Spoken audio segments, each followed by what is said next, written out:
4వ అధ్యాయము 3 కార్యక్రమముల నిర్వహణ. స్వాతంత్రం వచ్చే వరకు కాంగ్రెస్ కార్యకర్తగా, స్వయం సేవకునిగా నా సాధనను ప్రాణప్రదంగా చేశాను. స్వరాజ్యం వచ్చాక అన్ని రంగాల్లో వాస్తవిక స్వరాజ్యం నా లక్ష్యమైంది. రాజనీతిలో ఉన్నవాళ్లు రాజకీయ, ఆర్థిక సంస్థలను పటిష్టం చేయాలి. కానీ సామాజిక, భౌతిక, ఆచరణాత్మక స్థాయిని సమున్నతము చేయగలిగేది ఋషులు మాత్రమే. ఇది ధర్మవేదిక బాధ్యత. ఈ నూతన కార్యక్రమ బాధ్యత గురుదేవుల ఆదేశానుసారం తీసుకున్నప్పుడు, కాంగ్రెస్ ఉన్నప్పుడు తీసుకున్న నిర్ధారణ నియమాన్ని మాత్రమే జీవితాంతం కొనసాగిస్తూ, ఇతర క్రియాత్మక కాంగ్రెస్ కార్యకలాపాల నుండి స్వాతంత్రం లభించిన వెంటనే తప్పుకున్నాను. దీనికి బాపూజీ ఆశీర్వాదమే కాక దైవీ ఆజ్ఞ కూడా కారణము. గురుదేవులు తమ ప్రథమ సాక్షాత్కార సమయంలో 3 కార్యక్రమాలు చేపట్టమన్నారు. అఖండ దీప సన్ముఖములో 24 సంవత్సరాల పాటు 24 గాయత్రి మహామంత్ర పునశ్చరణలు పూర్తి చేయటం, ఆధునిక మానవాళిలో పాతుకుపోయిన దృష్ట స్వార్థపూరిత మనోభావాల నిర్మూలనకు తగిన సాహిత్య సృజనం. దీనికి మొదట అత్యంత ఏకాగ్రతతో కూడిన స్వాధ్యాయం అవసరము. అంతేకాక నా భవిష్యత్ కార్యక్రమాలను దృష్టిలో ఉంచుకొని సమాజంలోని సమకాలీనులతో మంచి సంబంధాలను ఏర్పరచుకోవాల్సి ఉన్నది. దీనివలన సంఘటనాత్మక శక్తి పెరుగుతుంది. స్వతంత్ర సంగ్రామంలో ఒక స్వయం సేవకునిగా పనిచేయుట, కార్యక్రమాలు అన్నీ పరస్పర విరోధ స్వభావం కలవే. ఒకదానికి ఒకటి పొంతన కుదుర్చుట కష్టము. కానీ నా సాధనకు, స్వాధ్యాయమునకు అడ్డు రాలేదు. ఈ 24 సంవత్సరాల కాలంలోనే వాటంతట అవే సహజంగా నాకు ఆశ్చర్యం కలిగించే విధంగా పూర్తి అయినవి. ఇలా సక్రమంగా అన్ని కార్యక్రమాలు పూర్తి కావటానికి కారణం నా సామర్థ్యం ఏమాత్రమూ కాదు.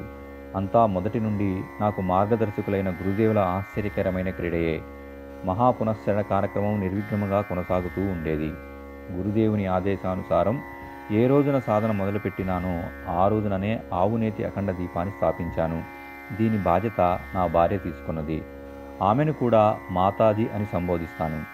పసివాడిని చూసుకున్నంత జాగ్రత్తగా అఖండ దీపాన్ని చూసుకొనవలసి వచ్చింది. ఏమాత్రం అజాగ్రత్తగా ఉన్నా అది ఆరిపోయే ప్రమాదం ఉన్నది. ఏ రకమైన వ్యవధానం లేకుండా ఇన్నాళ్ళు అఖండముగా వెలుగుతూనే ఉన్నది.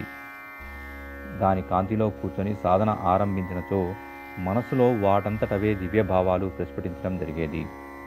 ఏ సమస్య అయినా సామాన్య బుద్ధితో పరిష్కరించబడినప్పుడు ఈ అఖండ జ్యోతి ప్రకాశ కిరణాలతో అతి సులభంగా వాటిని పరిష్కరించడం జరిగేది. పునశ్చరణ కాలంలో నేను పాటించే విధి విధానం రోజు 66 మాలల జపం, గాయత్రీ మాత చిత్రం వద్ద ధూపదీప నైవేద్య అక్షత పుష్ప జలంతో పూజనం, జపంతో పాటు ఉదయిస్తున్న సవితృదేవతా ధ్యానం, జపానంతరం సూర్యార్ఘ్య ప్రధానము. గాయత్రీ మంత్రంతో ఏ విధమైన బీజమంత్రం కలిపే తాంత్రిక విధానం అవలంబించలేదు. గాయత్రీ మాత పటం మీద అనంతమైన శ్రద్ధ ఉండేది. ఆమె సాక్షాత్తు నా ముందు కూర్చున్నట్లే ఉండేది. అప్పుడప్పుడు కంటి నుండి ప్రేమాశ్రువులు వర్షించుతుండేవి. మనస్సు నిలబడకపోవుట అనేది ఎప్పుడూ జరిగేది కాదు. అనుకున్న కాలము పూర్తి అయినదని గడియారపు అలారం వల్ల తెలిసేది. లేకపోతే ఆసనం నుండి లేవాలని అనిపించేది కాదు. ఉపాసనా క్రమమునకు ఒకరోజు కూడా విఘ్నము కాలేదు. ఇదే స్వాధ్యాయముకు కూడా వర్తింపచేశాను.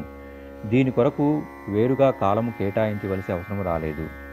కాంగ్రెస్ కార్యక్రమాల్లో చాలా దూరం నడిచి వెళ్ళవలసి వచ్చేది. కార్యక్రమాల సమయంలో కానీ, పరామర్శ కాలంలో కానీ చదువుట ఆపేవాణ్ణి. సాధారణంగా గంటకు 40 పేజీలు చదివేవాణ్ణి. మామూలుగా ప్రతిరోజు 2 గంటలు చదువుటకు వీలయ్యేది. ఒక్కొక్కసారి ఇంకా ఎక్కువ వీలయ్యేది. ఈ విధంగా 2 గంటల్లో 80 పేజీలు, సంవత్సరంలో 29,000 పేజీలు. ఈ విధంగా 60 సంవత్సరాల్లో నేను నా అభిరుచికి అనుగుణంగా ఉండే 1,75,000 పేజీలు చదివాను. విహంగ దృష్టిలో రోజుకు 13,000 పేజీలు చదువుట చాలా సులభంగా ఉండేది. ఈ విధంగా 60 సంవత్సరాల్లో నాకు అవసరమనిపించే అనేక పుస్తకాలను అనేక విషయాల మీద చదివాను. మహాపునశ్చరణ పూర్ణాహుతి తర్వాత చదువుటకు కాలం బాగా దొరికేది. అప్పుడు మన దేశంలోని అనేక గ్రంథాలయాలకు వెళ్ళి లభ్యమైన అనేక అమూల్యమైన గ్రంథాలను, అముద్రిత ప్రతుల్ని చదివాను. కాలక్షేపం కొరకు 1 పేజీ కూడా చదవలేదు. ఏది చదివినా ఆ విషయంలో ప్రావీణ్యత పొందాలనే తపనతో చదివేవాడిని. అందువలన చదివిన ప్రతి విషయము గుర్తుండేది. ఒక వ్యాసం రాయాలన్నా, చర్చలో పాల్గొన్నా చదివిన విషయం తేలిగ్గా గుర్తుకు వచ్చేది. అనేకులు నన్ను మూర్తి వివించిన విజ్ఞాన సర్వస్వము అనేవారు. అఖండ జ్యోతిలో నేను రాసిన వ్యాసములను చూసి అనేకులు ఒక వ్యాసం రాయటకు ఎన్ని పుస్తకం నుండి సమాచారం సేకరించవలసి వచ్చేదో అని ఆశ్చర్యపోయేవారు. ఇదే యుగ నిర్మాణ యోజన, యుగశక్తి పత్రికలు కూడా వర్తిస్తుంది.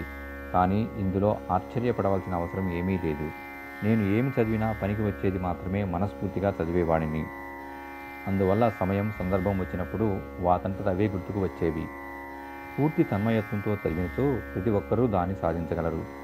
నా జన్మభూమి అయిన పల్లెటూరిలో ప్రాథమిక పాఠశాల మాత్రమే ఉండేది.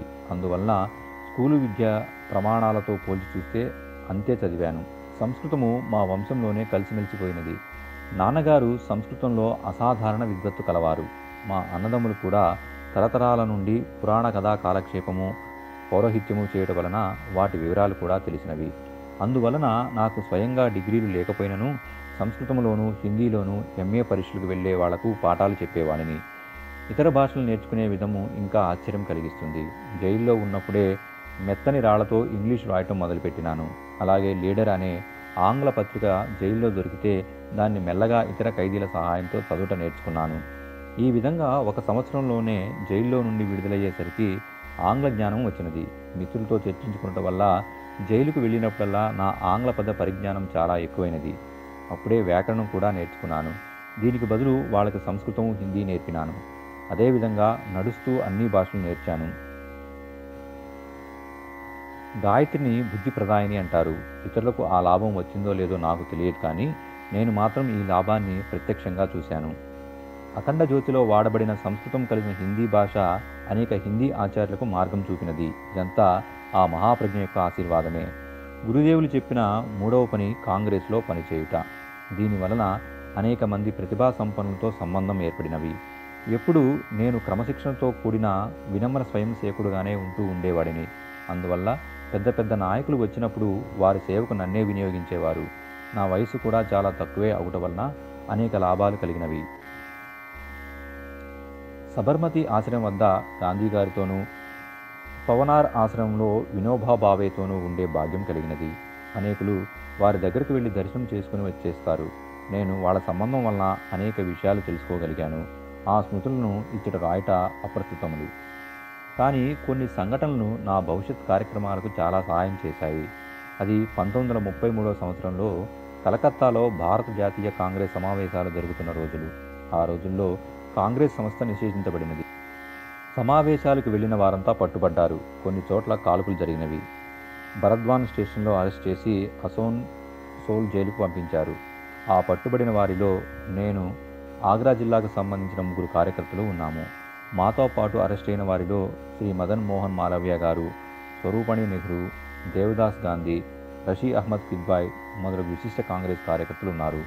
మాలవ్యాజీ, స్వరూపారాణి మమ్మల్ని స్వంత పిల్లల వలె చూసుకునేవారు. జైల్లో ఉన్ననాళ్ళు మదన్ మోహన్ మాలవ్య గారు ప్రతిరోజు సాయంత్రం మమ్మల్ని ఉద్దేశించి ప్రసంగించేవారు. ఆ రోజు ప్రసంగంలో కాంగ్రెస్ అందరిది అనే భావన పటిష్టం చేయుట కొరకు ప్రతి పురుషుడు స్త్రీ ఒక పిడికెడు బియ్యం ఇవ్వాలి అని తీర్మానించారు. ఈ విధంగా కాంగ్రెస్ ఆర్థికంగా బలం పుంజుకున్నటే కాక ఈ సంస్థ మనదే అనిపించింది. ఈ ఆధారంగానే ఋషులు పెద్ద పెద్ద గురుకులను నడిపేవారు. గురుదేవులు నా భవిష్యత్ కార్యక్రమాల గురించి సూచనప్రాయంగా ఒక పెద్ద సంస్థను స్థాపించవలసి ఉంటుంది అని అన్నారు. అప్పటి నుండి దానికి కావలసిన ధనం ఎలా వస్తుందా అని మదనపడేవాడిని. ఈ జైలు యాత్రలో దానికి కావలసిన సూత్రం లభించినది. విడుదలైన తర్వాత నేను స్వయంగా సంస్థను స్థాపించవలసి వచ్చినప్పుడు ఈ సూత్రాన్నే పాటించాను. ఇక సాధకుడు నిత్యము 10 పైసలు లేక పిడికిల బియ్యం సంస్థకు అంశదానం ఇవ్వాలి అని నిర్ణయించాను. ఈ విధంగా ఇప్పటికీ కొన్ని కోట్ల రూపాయల వ్యయంతో ఆశ్రమంను, ఇతర ఖర్చులకు భరించగలిగాను. స్వాతంత్రం వచ్చే వరకు కాంగ్రెస్ కార్యకర్తగా, స్వయం సేవకుడిగా నా సాధనను ప్రాణప్రదంగా చేశాను. స్వరాజ్యం వచ్చాక అన్ని రంగాల్లో వాస్తవిక స్వరాజ్యం నా లక్ష్యమైనది. రాజనీతిలో ఉన్నవాళ్లు రాజకీయ, ఆర్థిక స్థితిని పటిష్టం చేయాలి. కానీ సామాజిక, భౌతిక, ఆచరణాత్మక స్థాయిని సమున్నతము చేయగలిగేది ఋషులు మాత్రమే. ఇది ధర్మవేదిక బాధ్యత. ఈ నూతన కార్యక్రమ బాధ్యత గురుదేవుల ఆదేశానుసారము తీసుకున్నప్పుడు, కాంగ్రెస్ ఉన్నప్పుడు తీసుకున్న ఖద్దర్ ధారణ నియమాన్ని మాత్రమే జీవితాంతం కొనసాగిస్తూ ఇతర క్రియాత్మక కార్యకలాపాల నుండి స్వాతంత్రం లభించిన వెంటనే తప్పుకున్నాను. దీనికి బాబూజీ ఆశీర్వాదం కాక దైవీ ఆజ్ఞ కూడా కారణము. 20 సంవత్సరాలు స్వాతంత్ర సంగ్రామంలో పాలు పంచుకున్నందుకు పెన్షన్ కొరకు నాకు కాగితం పంపినప్పుడు నేను వద్దు అన్నాను. కాంగ్రెస్ అనునుయులు నన్ను శ్రీ రామాయత్ లేక యత్జీ అని పిలిచేవారు. ఆనాటి వృద్ధులకు పనికి అందరికన్నా ముందు, కీర్తికి అందరికన్నా వెనుక ఉండేవాడిగా నేను సుపరిచితుడినే. ఈ 3 పనులు గురుదేవుల ఆదేశానుసారము పూర్తి తన్మయత్వంతో, తత్పరతతో చేశాను. మధ్యలో 2 సార్లు 6 నెలలు హిమాలయాల్లో ఉండేటట్లుగా గురుదేవులు పిలిచినారు. స్వాతంత్రం కోసము కాంగ్రెస్ పని చాలా అవసరం, అందువలన నీవు 6 నెలలు ఉంటే చాలు అన్నారు.